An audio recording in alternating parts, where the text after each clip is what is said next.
Apesar do programa espacial soviético ter colocado o primeiro satélite e o primeiro homem no espaço, e também a primeira estação espacial em órbita, para nós, muito da sua história é desconhecida. Então, que tal a gente descobrir mais um pouco dessa saga incrível? Você tá afim? Tá interessado? Beleza. Então, vem comigo nessa.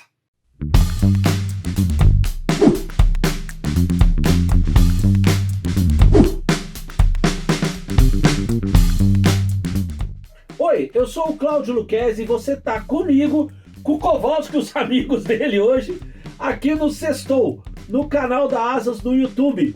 E eu gostaria de te pedir para não esquecer de se inscrever aqui no nosso canal, né? Dar aquela inscrição lá, ativar o sininho para receber nossas notificações e convidar os seus amigos para esse nosso encontro de doidos por aviação e história. Moscou, Rússia, Avenida da Paz, ou em russo, Prospect Mira.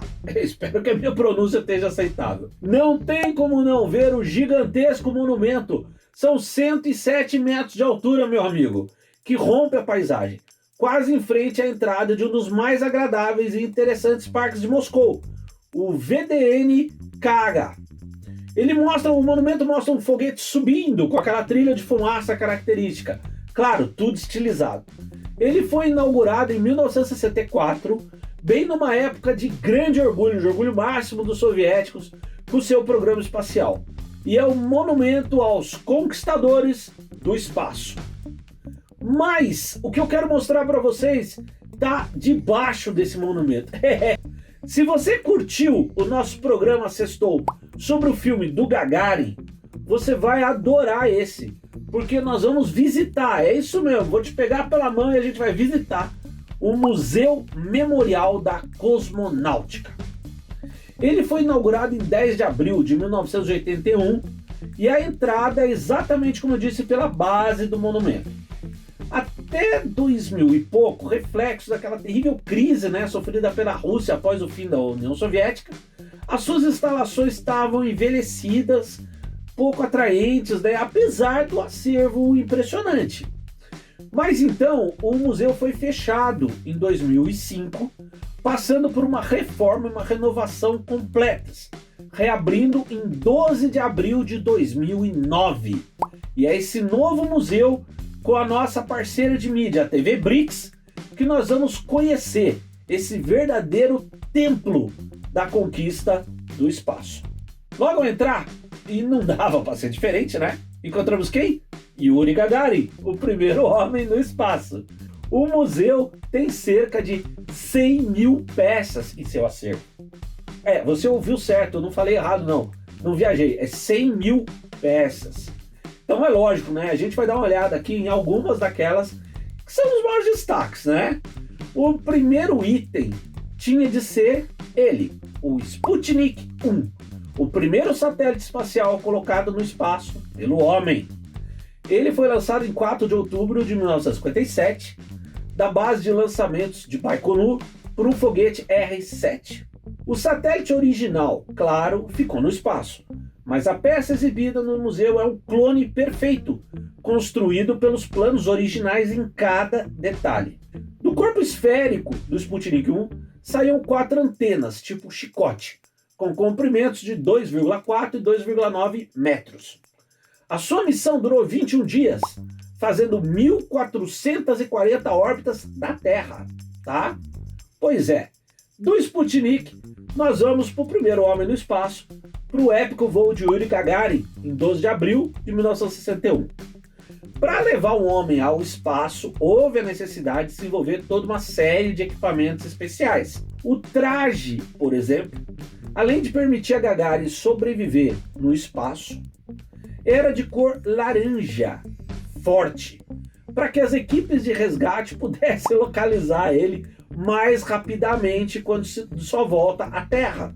A gente tem que lembrar que, ao contrário dos astronautas americanos que pousam, que desceram no mar, os russos desciam em terra.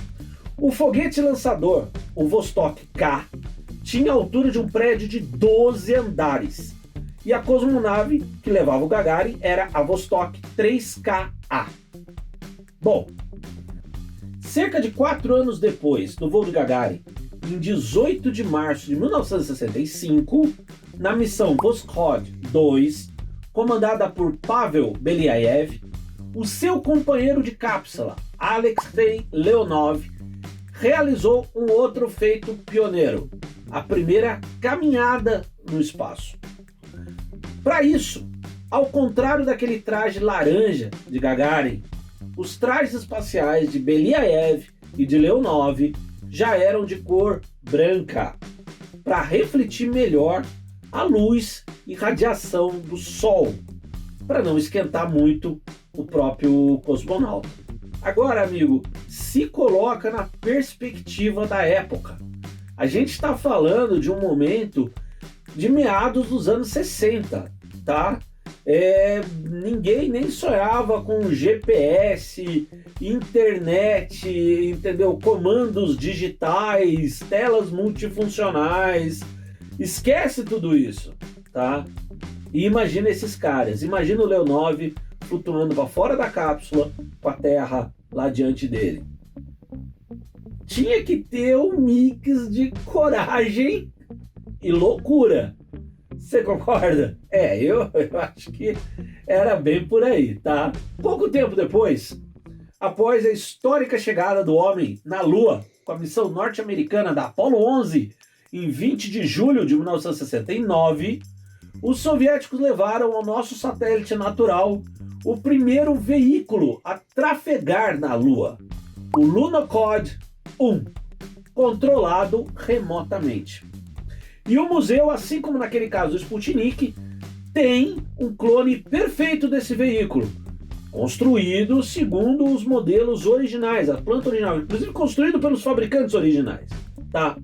O Lunokhod 1 foi lançado em 10 de novembro de 1970 e pousou na Lua com total sucesso no dia 17. Ele percorreu, trafegando ali pela Lua, sorte que não tinha semáforo, né? Mais ou menos 15 quilômetros pela superfície lunar. As suas baterias solares permitiam que ele andasse durante todo um dia lunar, que dura, se prepara, né, 14 dias da Terra. Então, depois de passar a noite, que eram outros 14 dias nossos, né, ele ficava com as baterias descarregadas. E aí precisava de uns 2 dias, né, 2 dias nossos, para carga da bateria para voltar a andar. Bom, né? Tem que dar um tempo pro bichinho, né, coitado? As suas rodas possuíam como que tipo garras, parecendo com facas, que permitiam andar em qualquer tipo de superfície lunar. Depois da Lua, tanto a União Soviética quanto os Estados Unidos voltaram os seus interesses para o objetivo de colocar em órbita da Terra uma estação espacial. Em 19 de abril de 1971, a Salyut 1, lançada pelos soviéticos, tornou-se a primeira estação orbital tripulada, entendeu? Colocada pelo homem ao redor da Terra. Ela foi seguida logo depois pela Skylab 1, né? Americana, da NASA. Mas tanto a Salyut quanto o Skylab, a Skylab, tinham espaço e instalações bastante restritos, né? Eram pequenininhas. Até que em 20 de fevereiro de 1986, a União Soviética colocou em órbita a estação espacial Mir, bem maior que as anteriores. Inclusive a Mir, né, ela foi lançada o primeiro módulo, depois, na sequência, ela foi ampliada com módulos subsequentes. No museu, você pode entrar numa réplica perfeita da Mir, e aí vai poder, né, ter aquela sensação, né, um vislumbre da sensação, que como é que era viver no espaço, como aqueles cosmonautas se sentiam ali naquela estação orbitando a Terra. Levando em consideração, é bom você lembrar disso, que as missões espaciais para Mir tinham uma permanência do cosmonauta na estação de cerca de 6 meses até 1 ano inteiro, tá? Só aí, 1 ano você orbitando lá a Terra. 1 ano, tá? Dentro daquela coisinha lá. Não é brincadeira.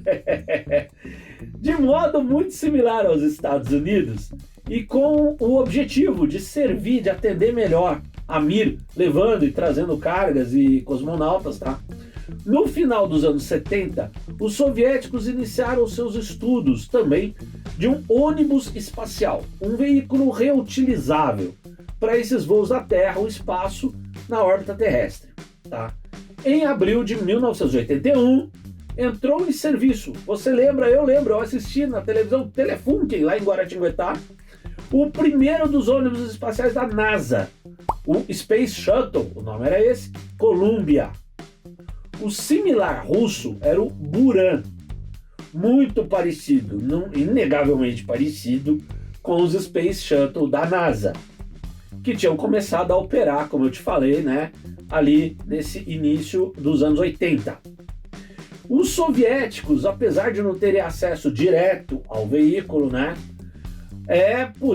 observaram atentamente esses veículos, os Space Shuttle, buscando analisar cada característica deles, né? E inclusive tiveram esse tempo, né, de 81 até o final dos anos 80, para verificar as restrições de serviço e de operações dos Space Shuttle americanos, tá? Então, espelhado nesses, foi desenvolvido o Buran, que era, obviamente, né, mais avançado, muito avançado na sua época, e tinha uma capacidade maior que os Space Shuttle da NASA. Entre esses avanços do Buran, um que ficou bastante notório e comprovado, tá, foi que no primeiro voo espacial do Buran, em 15 de novembro de 1988, ele foi ao espaço sem tripulação, executou uma rotina em órbita e retornou à Terra, pousando como uma aeronave, em modo totalmente automático, sem piloto a bordo. Em sua época, um feito realmente incrível. Infelizmente, para o programa Buran, né, pouco tempo depois teve início a crise que resultou no colapso e no fim da União Soviética em dezembro de 1991, e com isso, efetivamente, né, foi encerrado o programa do ônibus espacial soviético, o Buran. Herdando o programa espacial soviético, a Rússia continuou levando seus cosmonautas nas confiáveis e testadas cosmonaves da série Soyuz, aperfeiçoadas em versões sucessivas desde 1966. Foi numa Soyuz, inclusive a TMA-8, versão TMA-8, por exemplo, que o nosso grande Marcos Pontes se tornou o primeiro astronauta brasileiro, indo ao espaço em 30 de março de 2006. No museu, além das próprias cosmonaves, pode-se conhecer um simulador de treinamento da Soyuz, tá? Muito bacana isso, essa interatividade nesse novo formato do museu. Bom, entra aí agora as informações para quem quiser conhecer em pessoa esse templo, né, da conquista do espaço.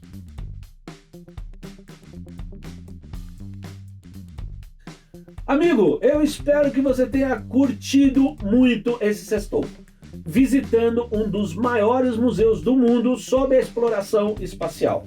Eu gostaria de aproveitar para agradecer ao representante da TV Brix no Brasil, o meu amigo Pavel Grass, pelo apoio nesse episódio. Valeu, Pavel, muito obrigado.